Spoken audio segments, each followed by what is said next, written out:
next guest is one of the best and most controversial players in basketball. He is a four-time NBA champion and host of his very own podcast, The Draymond Green Show. Please say hello to Draymond Green.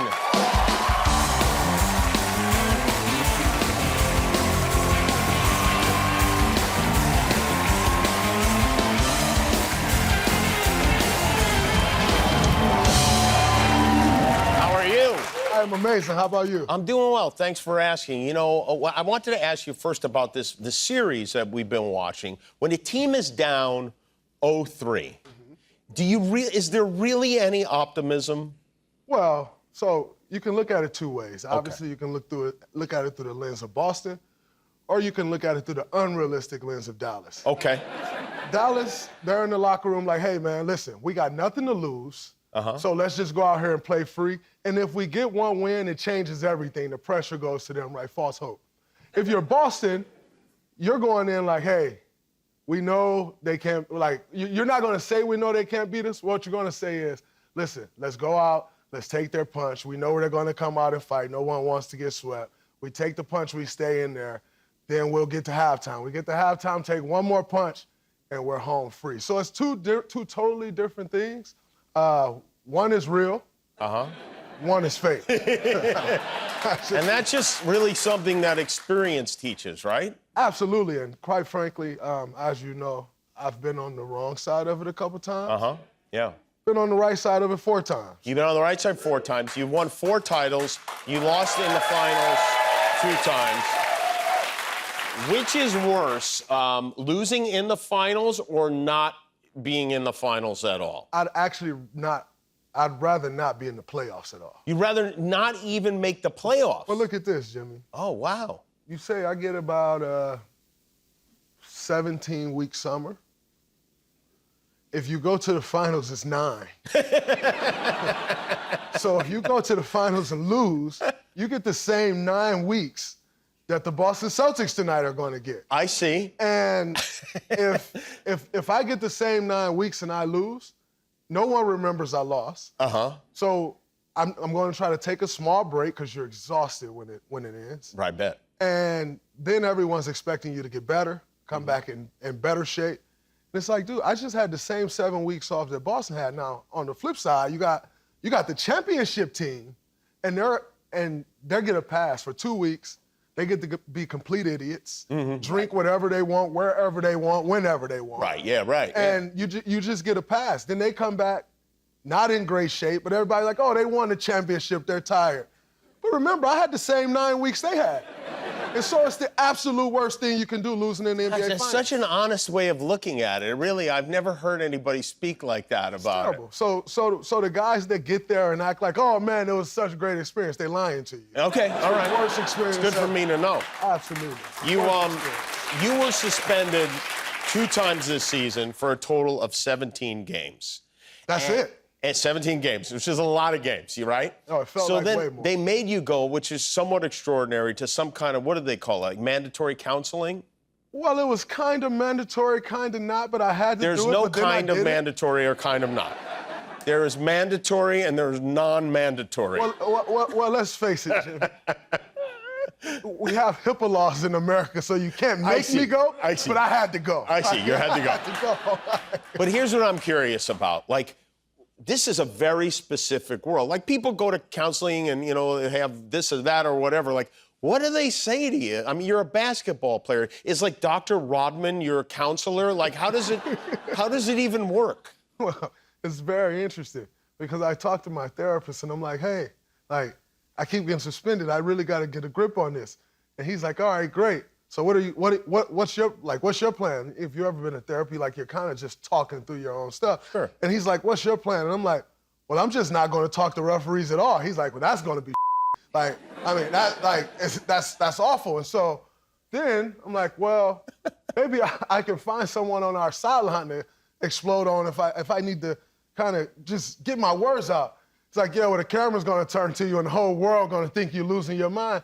So it's a very interesting thing because I am a player that, like, I walk the line, you know, like, I'm going to toe that line and sometimes see how hot it is if I dip my toe in. Yeah, sometimes you're dipping your toe into another man's testicles.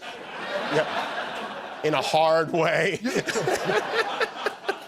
You know what those are, though, Jim? You know what it boils? I am very bad at flopping. At flopping, I see. I'm awful at it. Maybe you should be going to flopping camp or something. I mean, there's a lot of great ones in the NBA. Charles Barkley said, in your mind, you've never committed a foul. Part true.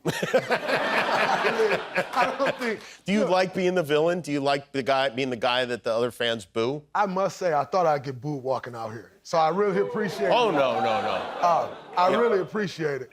Every arena I walk into, maybe 2 arenas in the NBA, I don't get booed of. And one of them's Chase. I see, yeah. And then the other one, I halfway get booed. It's like Detroit. Like, I'm from Michigan, but there's some Michigan Wolverine fans and Michigan State fans. I see, yeah. So you get it's that like college split down the middle. Yeah. So, yeah, but you don't like getting booed. I absolutely love it. Oh, of course you love it, yeah. It's the best. I mean, who's ever booed someone they didn't think was a threat? I have been booed several times in my life, and it's thrilling. There's something about it. It's just like, it's so much better than people being happy to see you. It is. Well, number one, I know I'm under your skin, so that just leads me to do more things. I got you, yeah, right. Are you the best trash talker in the league? I don't see a close second.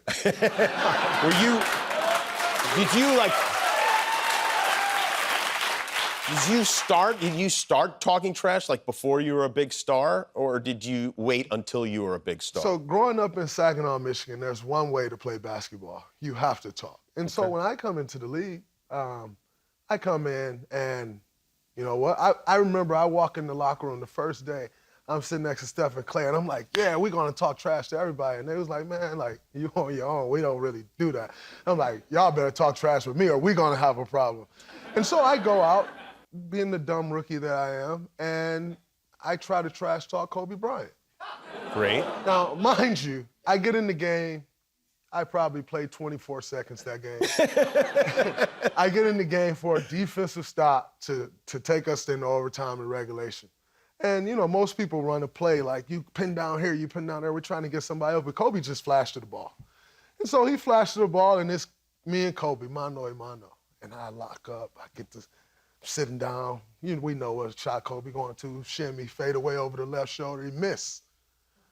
I said, yeah, let's go, baby, we're going overtime. He said, come on, young fella, that ain't had nothing to do with you, I just missed.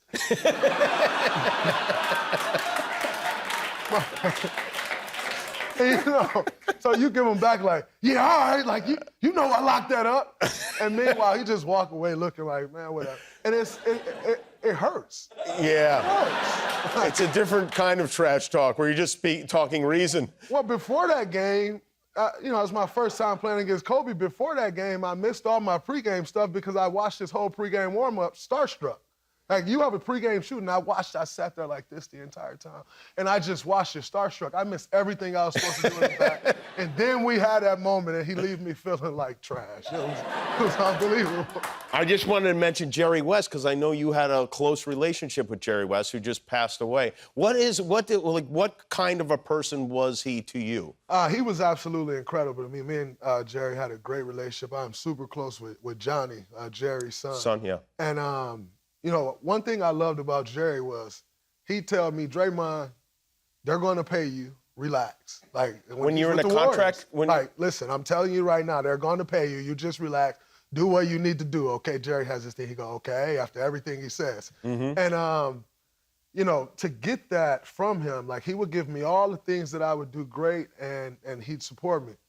And if you know Jerry, he's also going to give you more things that you do bad. Mm-hmm. And so he's like, Draymond, stop being an idiot. You can't keep getting texts. You can't keep doing...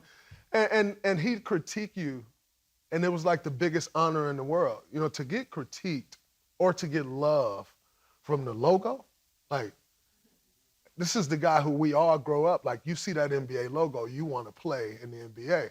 And this is the logo talking to me. It was the most incredible thing, but even better person. You know, he cared about you, the person, and the world became a much worse place losing him. He was a special, special human being.